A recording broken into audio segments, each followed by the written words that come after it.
ആറന്മുള ഭഗവാന് തിരുവോണ സദ്യയ്ക്കുള്ള വിഭവങ്ങളുമായി തിരുവോണത്തോണി മങ്ങാട്ട് കടവിൽ നിന്ന് പുറപ്പെട്ടു. കുമാരനല്ലൂർ മങ്ങാട്ടില്ലം അനൂപ് നാരായണ ഭട്ടതിരിയുടെ നേതൃത്വത്തിലായിരുന്നു തിരുവോണത്തോണി പുറപ്പെട്ടത്. മങ്ങാട്ട് ഇല്ലത്തിന് പാരമ്പര്യ വഴിയിൽ കിട്ടിയതാണ് ഈ അവകാശം. കുമാരനല്ലൂരിൽ നിന്ന് അനൂപ് നാരായണ ഭട്ടതിരി പത്തനംതിട്ട ജില്ലയിലെ കാട്ടൂർ കടവ് വരെ എത്തുന്നത് ചുരുളൻ വള്ളത്തിലാണ്.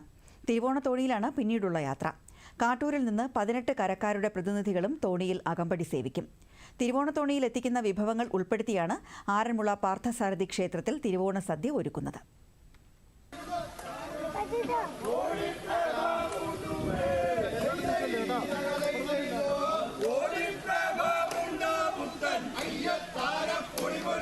ആറന്മുള ഭഗവാന് തിരുവോണ സദ്യക്കുള്ള വിഭവങ്ങൾ എത്തിക്കുന്നതിന് കുമാരനല്ലൂർ മങ്ങാട്ടില്ലം അനൂപ് നാരായണ ഭട്ടതിരി ചുരുളൻ വള്ളത്തിൽ മങ്ങാട്ട് കടവിൽ നിന്നും പുറപ്പെട്ടു.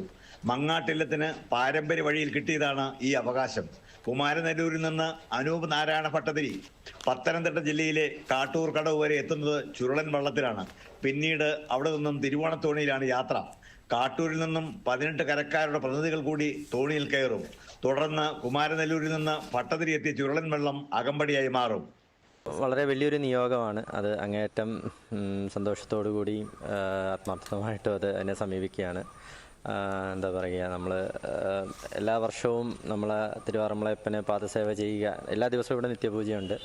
അപ്പോൾ തിരുവാറന്മുളയപ്പൻ നമ്മുടെ കൂടെ തന്നെ ഉണ്ട് എപ്പോഴും. ആ ഒരു ഫീൽ നമുക്കെപ്പോഴും, ആ ഒരു പ്രസൻസ് എപ്പോഴും നമുക്ക് ഫീൽ ചെയ്യും.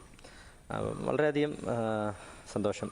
അപ്പോൾ എല്ലാ വർഷവും തിരുവോണത്തിനുള്ള സദ്യയായിട്ട് ആറന്മുളയ്ക്ക് വരിക എന്ന് പറഞ്ഞ് പ്രത്യക്ഷമാവുകയാണ് ചെയ്തത്. അന്ന് തൊട്ട് ഇന്ന് വരെ നമ്മൾ ആ ചടങ്ങുകൾ അങ്ങേയറ്റം ഭംഗിയോടുകൂടി ചെയ്യുന്നു. കാലക്രമേണ നമ്മൾ ഇങ്ങോട്ട് ഷിഫ്റ്റ് ചെയ്തെങ്കിലും ഇപ്പോഴും എല്ലാവിധ ആചാരങ്ങളോടുകൂടി അത് അനുഷ്ഠിച്ചു പോരുന്നു. വ്യക്തിപരമായിട്ട് തിരുവോണ ദിവസം പുലർച്ചെ ആറന്മുള മധുക്കടവിൽ തോണിയെത്തും. തിരുവോണത്തോണിയിൽ എത്തിക്കുന്ന വിഭവങ്ങൾ കൂടി ചേർത്താണ് ആറന്മുള പാർത്ഥസാരഥി ക്ഷേത്രത്തിൽ തിരുവോണ സദ്യ ഒരുക്കുന്നത്. ക്ഷേത്രത്തിൽ അത്താഴപൂജ വരെ ഭട്ടതിരിയുടെ കാർമ്മികത്വമുണ്ടാവും.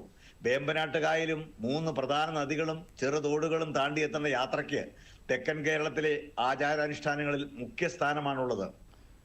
ദൂരദർശൻ വാർത്തകൾക്ക് വേണ്ടി കോട്ടയത്ത് നിന്നും മനോജിനോടൊപ്പം ടോമി മാങ്കൂട്ടം.